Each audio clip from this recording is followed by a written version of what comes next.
G'day folks, welcome back to the channel for a showcase video of my Acid and Poison Ghol's Pet Ritualist build.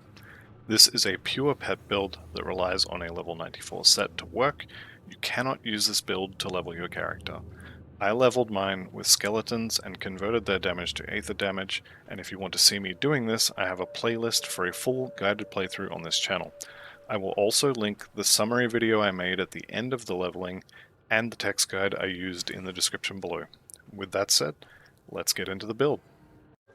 First up is going to be the items, and in a move unsurprising to absolutely nobody, a Ghol's Pet Ritualist makes use of the Ghol's Malice level 94 legendary set, and we are using the entire set. So this set gives us bonuses to our two main pets, that being Blightfiend and Briarthorn, as well as bonuses to poison and acid damage.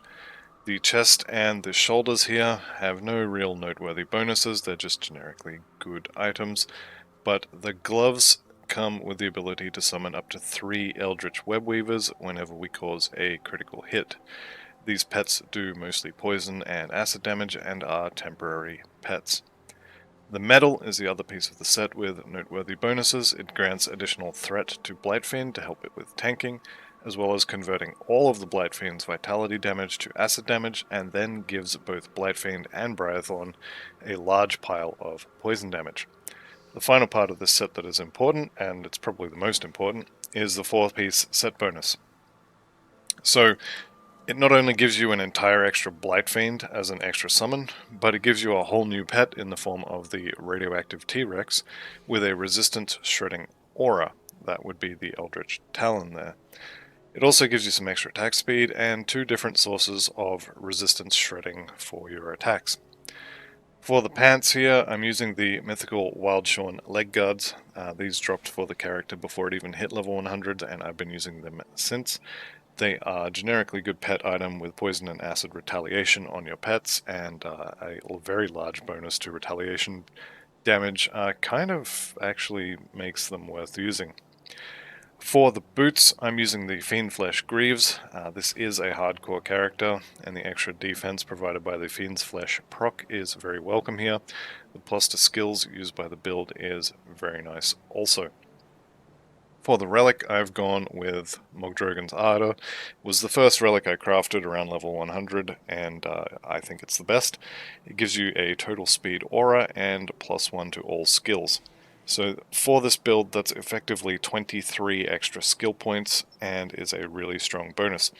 You could use Primal Instinct if you wanted the swarm pets, but you would lose +1 to Necromancer skills as well as the speed aura, and your pets would be doing the wrong type of damage, that being fire. Dirge of Arcovia is an option as well if you prefer to get an extra big pet, though again you'd be losing skill points and the speed aura for a vitality based pet. For my offhand, I have a triple rare Bloodsworn Codex. I would prefer this to be a bound wraith for bonuses to conjure a primal spirit, but it's pretty hard to say no to a triple rare pet item. On the main hand, we have a Scorpius Pummeler. This is basically your only option for weapons. It's going to convert all the physical damage to acid for your 2 main pets, meaning the Blightfiend is only doing poison and acid damage, and the Briarthorn is mostly doing poison and acid. It does still have some bleed. For the helmet, I've gone with the Necrolord's Gaze because it is a pet item with +1 to both Necro and Shaman, and it also increases the duration and reduces the cooldown on Primal Spirit, and that temporary pet is quite strong. For the amulet, I've gone with Bismiel's Iris. Again, it's basically +1 to Necro and Shaman skills, and it also gives you that castable heal and attack speed boost for the pets that reduces everyone around you, reduces their damage by 20% for 2 seconds. Lastly, let's cover the rings. Now, these things were a pain to get my hands on, or to get on my hands as it were. I did eventually get them through the blueprint dropling, and it was one of the last blueprints left for me to get. I think I'm only missing 1 or 2 now, and this was like the 3rd last one I need, or something like that. Allegedly, they do drop as an item, but I've never seen it, so good luck. As for why we use it, it's for the skill points to skills that we use. and the added poison and acid damage for our pets, and the main reason actually is the physical to acid conversion for any pet that isn't a Blight Fiend or a Briarthorn. In terms of components, I've got Seals of Might on the main and offhand here for the aura. I've got a Prismatic Diamond on the helmet, and the rest of them are mostly there for plugging resistance holes and then giving me more armor absorption, which is still not capped, and other defensive stats. So that'll about do us for items. In terms of skills, let's go ahead and start with the Necromancer side of things. I've got Bone Harvest here linked with Bismeal's Command for an extra pet. I've got Ravenous Earth here with Shepherd's Call for extra damage. These skills are basically just there to proc devotions. We've got the Blight Fiend completely maxed out. This is the most powerful Blight Fiend you will ever see. 26 out of 16 on the main skill is the hard cap. 22 out of 12 for Rotting Fumes is again the hard cap. And 22 out of 12 for Blight Burst is also the hard cap.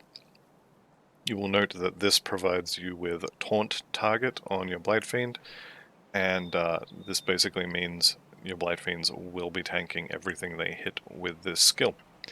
I've got 12 out of 12 on Spectral Binding because everybody loves hit points and offensive ability, especially when one of your pets requires you to crit in order to summon it. 1 point in Spectral Wrath just to do some returning damage, and if I get hit, maybe the return damage can crit, potentially, and summon me a spider. I've put as many points as I could into Call of the Grave. This is just more damage for the pets, and 1 point in Mark of Torment because this is a hardcore character, and reducing the incoming damage by half is a really good defensive layer. In terms of Shaman skills, I have 1 point in Devouring Swarm. This is linked to Howl of Mogdrogan for additional pet stats, and it also shreds poison resistance because of the 4-piece Ghol's set bonus. I've got 26 of 16 for the Briarthorn, again that is the hard cap. 17 out of 12 on Ground Slam changes the skill from a increase threat skill to a taunt skill. Again, you've got only a handful of pets, you want them to be getting hit, not the player, especially on hardcore. 18 out of 12 for Emboldening Presence. These are all basically soft-capped. I can't put any more points in them. I just couldn't get enough items to completely max them out. I've got 18 out of 12 for Mogdrogan's Pact. This one adds flat physical damage and regen to all of your pets. It also has a bunch of bonuses from the Ghol set as well. 10 out of 10 for Heart of the Wild and Oakskin because everybody loves resistances and armor, and also everybody loves health. The exclusive we're using is Primal Bond here. We get 18% damage absorption on that, as well as some extra damage for our pets. And the final skill of note is Conjure Primal Spirit. This is probably the highest damage pet that you're going to have, but it is a temporary pet that you will need to summon. For our devotion points, let's go ahead and get the easy stuff out of the way first. We have the Raven, we have Night Talon, we have Toad, we have Typhus, the Jailer of Souls, and up the top there I have 3 points in the Eel. All 5 of those devotions are taken because, okay, they have small bonuses to pets and to the player character, but they're there because they provide colors that I need in order to get the procs that I want. So, starting from the left, we have Giant's Blood, which is bound to the Circuit Breaker on our helmet component. This will give us a nice heal whenever we get low and we need it, and it is bound to a buff that is only up when we will need it, and so we don't waste the Giant's Blood proc when we stub our toe walking through a doorway with a slightly raised floor. Next we have Rumour, and I only have 4 points in this constellation. We are just here to get the minus acid and poison resistance proc. This is bound to summon Briarthorn, and basically means anything our pets are attacking is going to have its resistances shredded. Same deal for Bismeal's Command here. This is bound to Bone Harvest, and it summons an additional pet. The pet does mostly acid damage because we're converting most of its physical to acid. It also shreds targets' offensive ability and reduces targets' resistances by 25.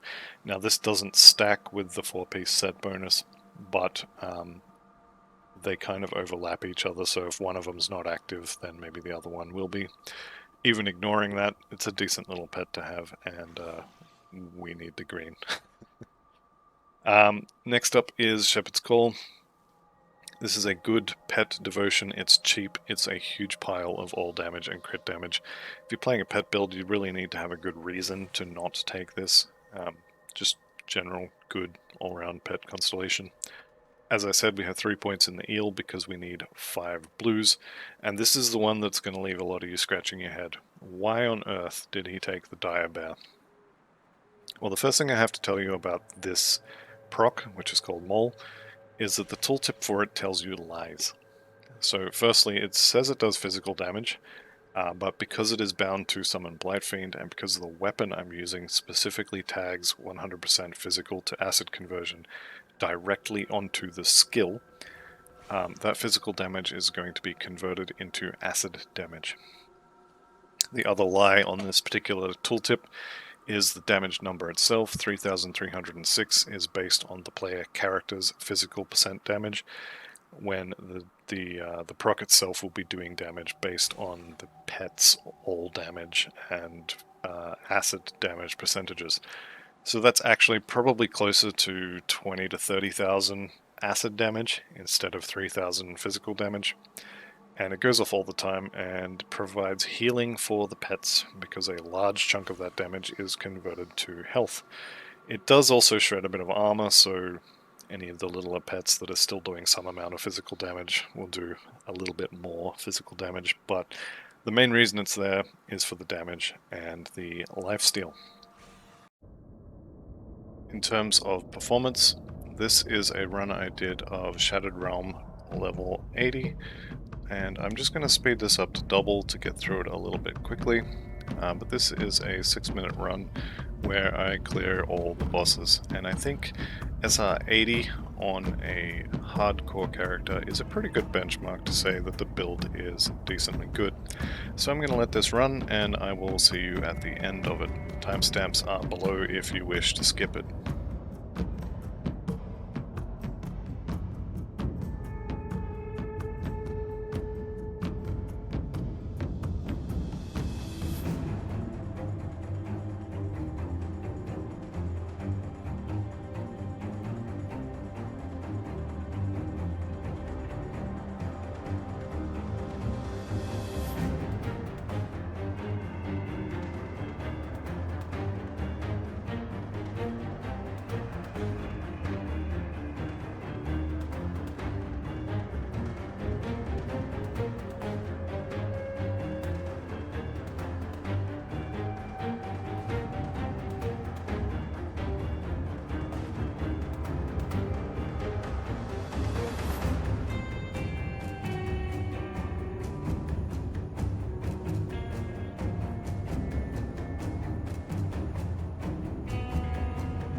That was Shattered Realm 80 on Hardcore Ultimate, complete in 6 minutes, with 6.5 minutes left on the timer, and at no point was I worried about losing the character. I'm not a fan of the Shattered Realm, and SR80 is the point at which you stop getting loot for doing it, so although this character absolutely can go deeper, and then if I change some devotions to be more defensive, could go deeper still, I'm not going to bother. In that video you can see me kill Chupacabra twice, and Kaisan and Valderan once each. All of the other Nemesis bosses were killed on the path from 75 to 80 to make this guide, and only Alexander and Kaisan provided any issues for the pets at all. This build is not the walking simulator that other pet builds often get accused of being, so if you've been avoiding pets because you're worried that you'll get bored, worry no longer. You can see from that video that the playstyle is a little bit more active than just walking around and waiting for the pets to kill things. You have 3 different attacks that you have to constantly be casting in order to keep the procs flowing, as well as a temporary pet and 2 buffs to keep an eye on. You're also going to have to watch your positioning because you do not want to be tanking or standing in fire.